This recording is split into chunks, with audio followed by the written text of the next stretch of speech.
জীবনে সবথেকে গুরুত্বপূর্ণ বিষয় কি বা মূল্যবান সম্পদ কি?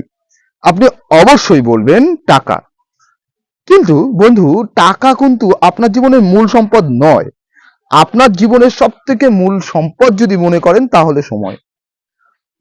ভগবান বা উপরওয়ালা আপনাকে একটা নির্দিষ্ট সময় দিয়ে পাঠিয়েছে, আর সেই সময় আমরা অপচয় করছি বিভিন্নভাবে। টাকা ইনকামের জন্য আমরা সময়কে ব্যবহার করছি। আপনি টাকা ইনকাম করতে পারবেন সময় থাকতে, কিন্তু টাকা থাকলে সময়কে পাবেন না। তাই সময় থাকতে সময়ের মূল্য দিন, সময়কে ব্যবহার করুন, জীবনটাকে উপভোগ করুন। কারণ আমাদের পৃথিবীতে আমাদের একটা নির্দিষ্ট সময় পর্যন্ত আমরা থাকতে পারবো, তারপরে আর থাকতে পারবো না।